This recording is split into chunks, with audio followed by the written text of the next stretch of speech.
¿Qué tal, estimados maestros de Univamex? Pues vamos a abordar otra teoría o otro enfoque administrativo muy importante que se complementa de una manera muy interesante con el enfoque o la teoría de sistemas y la escuela o el enfoque clásico. Recordemos que el enfoque clásico es donde Henry Fayol le da una estructura a la empresa o a la industria o a la organización, dividiéndolo en áreas funcionales o en funciones principales, áreas comerciales, áreas de ventas, áreas de seguridad social, áreas de manejo de la remuneración al personal, áreas contables, administrativas. Bueno, y el enfoque de sistemas nos dice que hay que ver a la organización como un todo, integrado por sistemas grandes, y dentro de esos grandes sistemas o suprasistemas, otro conjunto de subsistemas. Veíamos un ejemplo en el último video de cómo entra la educación o en la institución educativa en esta estructura. Bueno, el principal precursor o promotor de la escuela estructuralista y sobre todo burocrática, de la burocracia ideal, fue Max Weber. Max Weber fue un sociólogo que era protestante, o sea, le tiraba a la religión. Y fue un gran crítico o un duro crítico del marxismo de Carlos Marx, pero también criticó duramente al sistema capitalista. Pero bueno, en cuanto a la administración, hizo grandes aportaciones. Este rollo o este asunto o esta política de que en las organizaciones, para que las organizaciones funcionen de una manera adecuada, se deben de respetar las líneas de autoridad-responsabilidad, se debe de respetar la jerarquía, se deben de respetar los rangos de los mandos, que también viene de la milicia o de los militares, pero sobre todo, no importa qué tipo de organización sea, si público o privada, si una institución educativa, si un hospital, si un centro de salud, si un gobierno, si una escuela, si una familia, debe de estar libre de corrupción y se debe de combatir la corrupción. Esta idea pensábamos o llegábamos a pensar que era una política del gobierno, quizá digas pues sacada de la manga o por populismo, pero no, tiene sus bases en el estructuralismo burocrático, la burocracia o la teoría de la burocracia ideal de Max Weber, el combate a la corrupción. Vamos a ver la presentación, vamos a comenzar a ver la presentación. Es un mapa conceptual de la escuela estructuralista. Nos habla de sus orígenes, ve al hombre como un ser organizacional. Ya no lo ve como un robot, como una máquina, como lo veía la escuela de cientificista o científica, que solamente buscaba su productividad y su eficiencia en el área técnica, en el área hombre-máquina.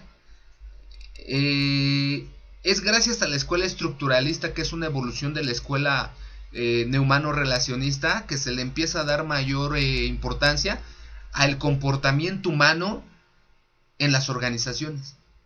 Como ustedes pueden ver aquí, el hombre organizacional dice que tiene una capacidad de diferir las diferentes recompensas que recibe al interior de su organización. Debe de tener paciencia, pero si se le estresa, como ya lo había dicho Mary Parker Follett, de más, puede caer en frustraciones. Entonces aquí es donde viene la siguiente escuela, que más adelante haré otro video, de la escuela de la autogestión.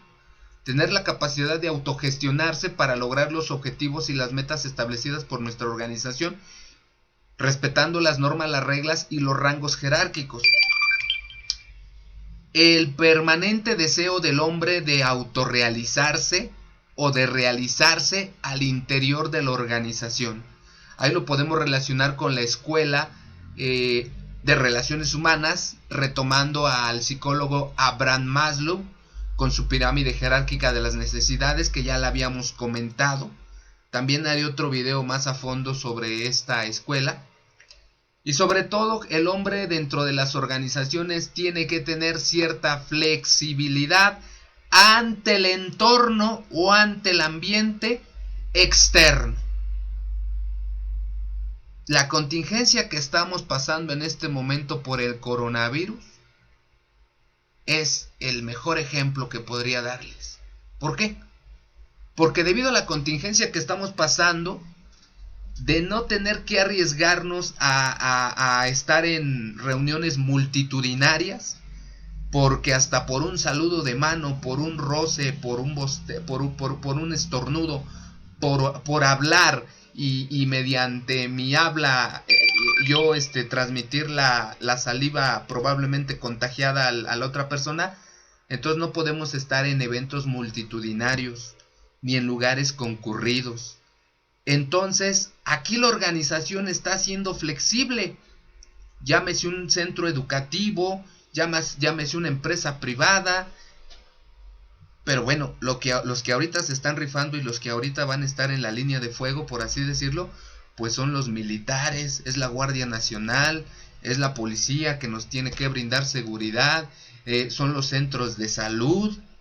Ahorita estoy viendo una información que me acaban de mandar al WhatsApp de CECITEM KTP, mi líder, mi coordinadora de docencia, que ya el hospital de Toluca y Semín Toluca está habilitado ya para recibir a las personas que caigan en situación de crisis o de enfermedad crónica, de dificultad respiratoria. Entonces, bueno, aquí tenemos el ejemplo más claro, ¿no? El hombre organizacional, la organización debe de ser flexible, debe de darle herramientas y oportunidades a sus colaboradores para que logren autorrealizarse y logren desarrollarse dentro de sus instalaciones. Nosotros siempre nos vamos a adherir a una organización con un fin utilitario. Siempre vamos a buscar ser parte de una organización buscando un fin, ya sea un fin social, un fin económico, un fin político, un fin cultural, un fin educativo, siempre. Y así funciona y así siempre ha funcionado, ¿no? La primera organización que conocemos desde que nacemos pues es nuestra familia. Nos inculca valores, normas, reglas, ideologías. Después entramos a la escuela, a la educación básica, y la escuela, el kinder, el preescolar, la primaria, la secundaria también nos forma valores, nos fomenta valores, principios, normas, formas de trabajar, formas de entregar los trabajos, maneras de entregar nuestras evidencias, formas de comportarnos en sociedad.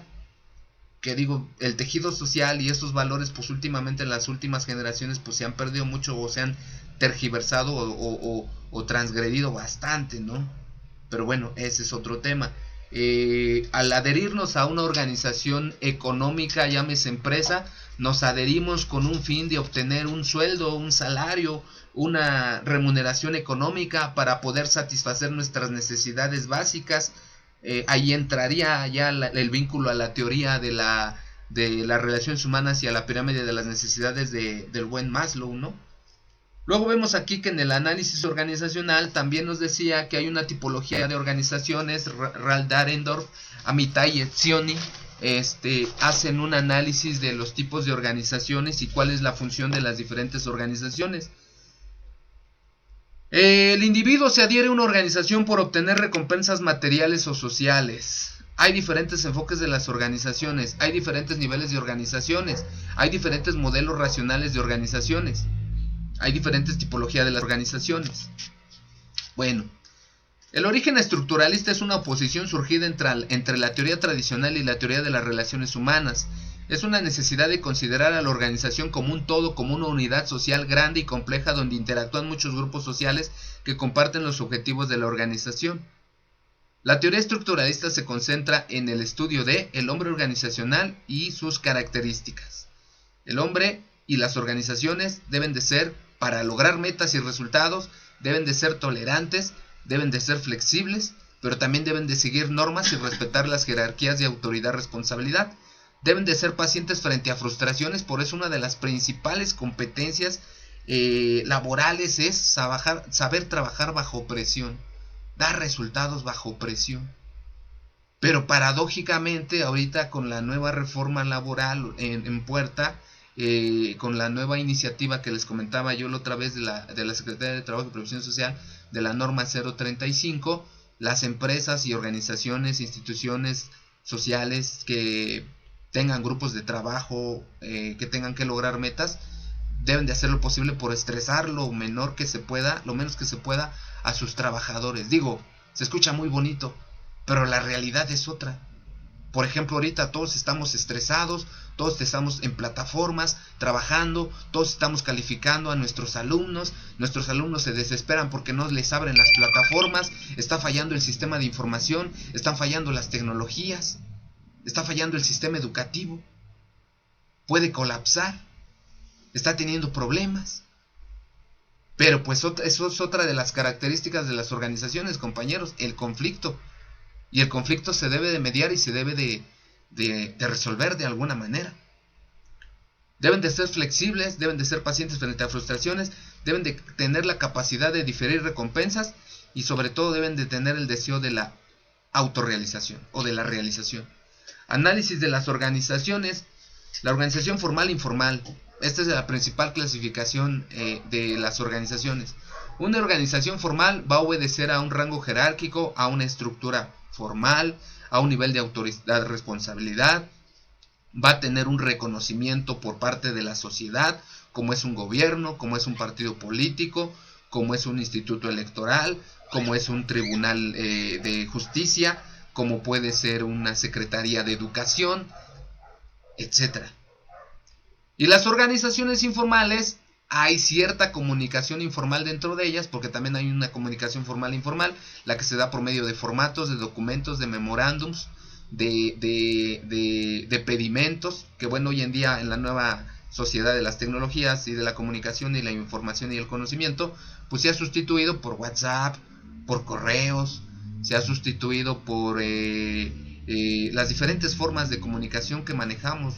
Ustedes mejor que yo lo sabemos, ¿no? Cómo nos comunicamos por plataformas, cómo nos comunicamos por teléfono, cómo comunicamos por memorándums, etcétera, ¿no? La recompensa salarial y material debe de ser atractiva socialmente y simbólicamente para que el miembro de la organización se sienta identificado y, como se dice comúnmente, se ponga la camiseta y luche hombro a hombro por el logro de los objetivos de la institución. En este caso pudiera hacerse la educación educativa, ¿no? Hay diferentes enfoques de la organización. Bueno, pero les decía, la comunicación informal pues es la que se da aunque no hay un reconocimiento de una autoridad, responsabilidad, un rango de niveles jerárquicos.